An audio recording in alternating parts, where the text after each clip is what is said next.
કેમ એલા અચાનક ફોન કર્યા વગર? બધું બરાબર તો છે ને? એમાં વાત એવી છે ને મોટા ભાઈ કે મા બાપને હવે અમે સાચવશું નહીં. અચાનક શું થયું? બા બાપુજી યારે તારે કઈ ઝઘડો થયો? બાપુજીએ તને કઈ કીધું? ના, એવું કાંઈ નથી થયું, પણ હવે બસ. અમે બહુ હાસવા, હવે તમે હાસવો.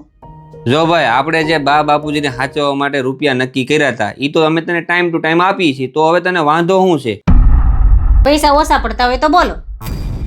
હવે છે ને ભાભી, એ પૈસા અમે તમને આપશું, પણ અમારે હવે હાસવાન થતા નથી. ના ના હોય, અમારે ભેગા ન પોહાય. કેમ મા બાપને વાત હાસવાની આવી એટલે પોહાતું બંધ થઈ ગયું? તુંય તે મોટે ઉપાડે આવી હતી કે મા બાપ અમારે ભેગા, હવે કર સેવા. બા બાપુજી મારા એકલાના નથી, આપણા બેયના છે, તો લાભ બેયને લેવો જોઈએ ને. બા બાપુજી અમારે ભેગા ન પોહાય હો, અમારે તો એકલા રહેવા જ જોઈએ. આ વખતે મોટા ભાઈ તમે ગમે ઈ કયો, પણ બા બાપુજીને તમારે જ રાખવાના છે. નહીં એટલે નહીં. જો ભાઈ, પૈસા જોતા હોય તો ડબલ આપશું, પણ બા બાપુજીને તારે જ રાખવાના છે.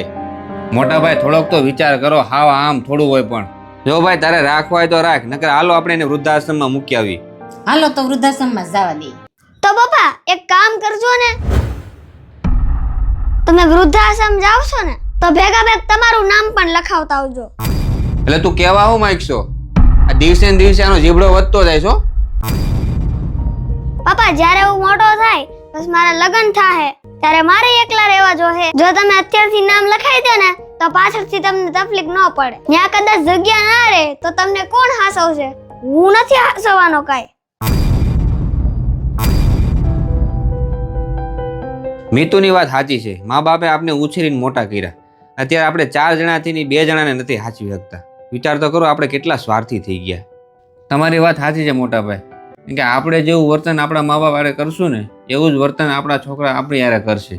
કારણ કે એ બધું આ જોઈ જોઈને તો શીખવાના છે. તો મિત્રો, મારી વાત કેવી લાગી કોમેન્ટ કરજો. જો આ વિડીયો તમને ગમ્યો હોય તો 10 પરિવારને શેર કરી દેજો.